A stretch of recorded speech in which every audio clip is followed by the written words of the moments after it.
एक बार गांव में एक बूढ़ा अपने पोते के साथ रहता था। बूढ़ा रोज सुबह जल्दी उठकर भगवत गीता पढ़ने के लिए मेज पर बैठ जाता था। उनका पोता दादाजी का प्रशंसा करता था और अपने दादाजी जैसा बनना चाहता था, इसीलिए पोता दादाजी की तरह सब कुछ करने की कोशिश करता था।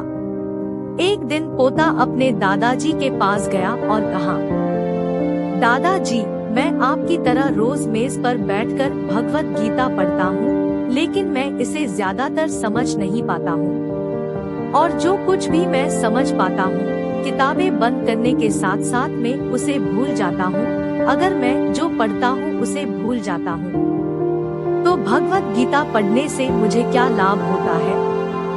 तब दादाजी एक कोयले की टोकरी पकड़े हुए थे। वह पोते की तरफ देखा और उसे कोयले की टोकरी देते हुए कहा, नदी पर जाओ और मेरे लिए एक टोकरी पानी लेकर आओ।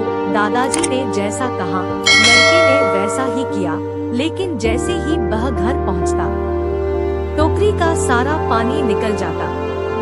दादाजी ने मुस्कुराते हुए कहा, वापस पानी लेने के लिए नदी में जाओ और फिर से कोशिश करो, लेकिन इस बार थोड़ा तेज चलने की कोशिश करना। लड़का मान गया और इस बार नदी से पानी लेकर जल्दी घर पहुंचने के लिए तेज भागा।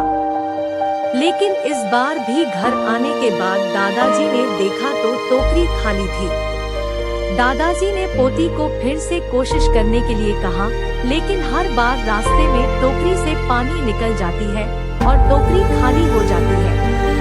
लड़का थक गया और अपने दादाजी को कहा, दूर नदी से टोकरी में पानी लाना असंभव है। मैं आपके लिए पानी से भरी बाल्टी ले सकता हूँ। दादाजी ने उत्तर दिया, मुझे पानी की बाल्टी नहीं चाहिए। मैं चाहता हूँ तुम उस कोयले की टोकरी में से ही पानी हमारे लिए नदी से पानी लेकर आओ और कोशिश करो। लड़का जानता था कि यह असंभव है, लेकिन उसने अपने दादाजी के बात मानी और फिर से कोशिश की। इस बार लड़का जितनी जल्दी हो सके दौड़ा, लेकिन फिर से टोकरी खाली थी।